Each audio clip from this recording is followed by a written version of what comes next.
मैं आज सुबह उठ के मेरा मोबाइल फोन देखा, उसमें काफी सारा व्हाट्सएप मैसेजेस से पेशेंट से सर हमारा रशिया का जो कैंसर वैक्सीन है हमारे लिए कब अवेलेबल होगा।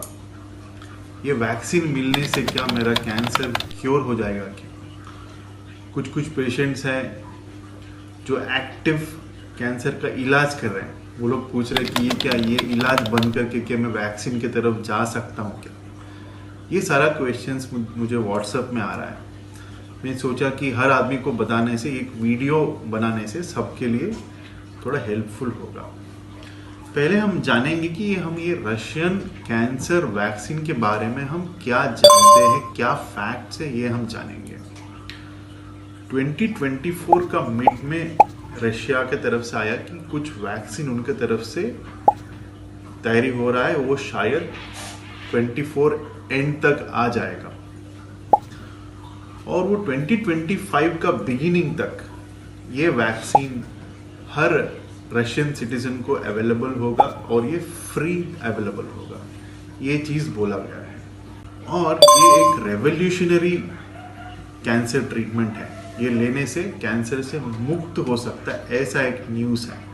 और ये भी हमको पता है कि ये जो वैक्सीन है ये कैंसर पेशेंट के लिए है और जिसको कैंसर नहीं हुआ पब्लिक के लिए नहीं है, इसलिए इसको वैक्सीन बोलना उतना ठीक नहीं है। वैक्सीन देना चाहिए जब कैंसर होने के पहले ही, लेकिन इसको दिया जा रहा है कैंसर पेशेंट को, तो इसको वैक्सीन बोलने से कैंसर ट्रीटमेंट बोलना बेटर है। और ये भी बोल रहा है कि ये नॉर्मल वैक्सीन से थोड़ा डिफरेंट है, इसको हम mRNA वैक्सीन बोलते हैं और इसको तैयारी करने में बहुत टाइम कंज्यूमिंग है और बहुत एक्सपेंसिव भी है, लेकिन इसको कट शॉर्ट करने के लिए AI या आर्टिफिशियल इंटेलिजेंस टेक्नोलॉजी यूज करके शॉर्ट टाइम में लेस एक्सपेंस में इसको हम तैयारी कर सकते हैं। और एक इम्पॉर्टेंट चीज भी बोला है कि ये पर्सनलाइज ट्रीटमेंट है, मतलब एक वैक्सीन हर पेशेंट के लिए नहीं होगा। हर एक पेशेंट का जो ट्यूमर है, कैंसर है, उसके अनुसार से उसको सेट होने वाला एक पर्सनलाइज्ड वैक्सीन तैयारी करके दिया जाएगा। और इसका जो स्टडीज है अभी भी प्री क्लिनिकल स्टडीज है या अर्ली क्लिनिकल स्टडीज चल रहा है, अभी तक कोई फेज 3 ट्रायल्स या रजिस्ट्रेशन ट्रायल्स या कोई बड़ा मेडिकल एजेंसी रजिस्ट्रेशन अभी तक ऐसा कोई आया नहीं, और या कोई जर्नल में कोई पब्लिकेशन भी अभी तक आया नहीं है, ये अभी तक न्यूज़ ही है। इतना इंफॉर्मेशन हमारे पास है। दूसरा क्वेश्चन है कि हम जानेंगे कि क्या ऐसा कैंसर का वैक्सीन हमारे पास कभी है क्या, इंडिया में भी है क्या। जी है, हम इसको बोलते हैं cervical cancer vaccine. Cervical cancer जो यूटेरस का पास होता है, जो फीमेल्स में होता है, ये एक वायरस का कारण से होता है, ह्यूमन पैपिलोमा वायरस। ये वायरस को रोकने के लिए एक वैक्सीन है, ये वायरस का इन्फेक्शन रोकने सर्वाइकल कैंसर कम होता है। तो ऐसा कैंसर का वैक्सीन नहीं है, बिकॉज सर्वाइकल कैंसर वायरस से होता है, इसीलिए वायरस प्रिवेंट करने का वैक्सीन से कैंसर भी कम होता है। इतना हमारे पास है HPV वैक्सीन, और ये वीमेन में बिफोर एडल्ट लाइफ इसको लेने से डेफिनेटली HPV वायरस और सर्वाइकल कैंसर का इंसिडेंस कम होता है। वैक्सीन बोलने से कैंसर इलाज बोलना चाहिए, ऐसा वाला जो इम्यूनिटी को बढ़ा के इलाज करने वाला कोई ट्रीटमेंट अभी तक है क्या। जी है, पहले काफ़ी सारा ऐसा हमारे पास रिसर्च में प्रोस्टेट कैंसर में कुछ सिप्यूलिसल टी करके है, डेंड्राइटिक सेल थेरेपी करके है, ये सारा ट्रीटमेंट है, लेकिन उतना एक्सेसिबल नहीं है और ग्रेट सक्सेस अभी तक दिखाया नहीं। और एक कार टी सेल थेरेपी है और टी सेल रिसेप्टर थेरेपी है, ये भी आजकल बड़ा अच्छा है, काफ़ी कैंसर्स में परिवर्तन ला रहा है। तो ये कैंसर वैक्सीन जो है ये उतना नया आविष्कार नहीं, ऑलरेडी है प्रोसेस में, और एक रशिया का तरफ से एक और नया डिस्कवरी हो रहा है। और ये जो रशियन वैक्सीन जो बताया गया है ये mRNA वैक्सीन है, ये नॉर्मल वैक्सीन से कैसे डिफरेंट है ये चीज़ हम जानेंगे।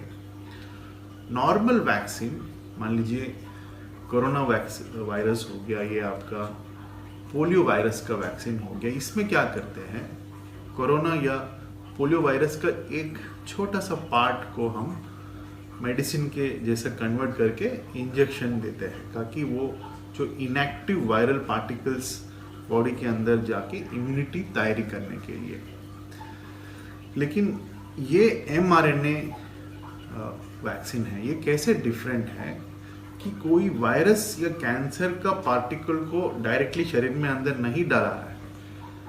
जो कैंसर सेल है उसके अंदर एक मैसेंजर आरएनए या mRNA होता है, उसके अंदर प्रोटीन तैयारी करने का कोड रहता है। वो mRNA को हम बाहर ही हम उसको तैयारी करके वो जो कोड है mRNA है उसको कैंसर पेशेंट का शरीर में इंजेक्ट करने से पेशेंट खुद जो कैंसर का प्रोटीन से उसको तैयारी करके इम्यूनिटी को बढ़ाएगा, इम्यूनोमॉड्यूलेशन करेगा ताकि कैंसर को रोक सके और कैंसर जो स्प्रेड होता है उसको भी रोक सके। इसको बोलते हैं mRNA virus, mRNA vaccine, right. इतना हमको पता चला इंफॉर्मेशन। इतने इंफॉर्मेशन में हम लोग क्या करना चाहिए? पहला चीज़ है कि कैंसर में रिसर्च बहुत तेज़ी से चल रहा है, हर एक दिन एक नया आविष्कार हो रहा है। ऐसा वाला एक न्यूज़ बहुत ऑप्टिमिज्म लाता है और ये अच्छा चीज़ है ऐसा वैक्सीन आना।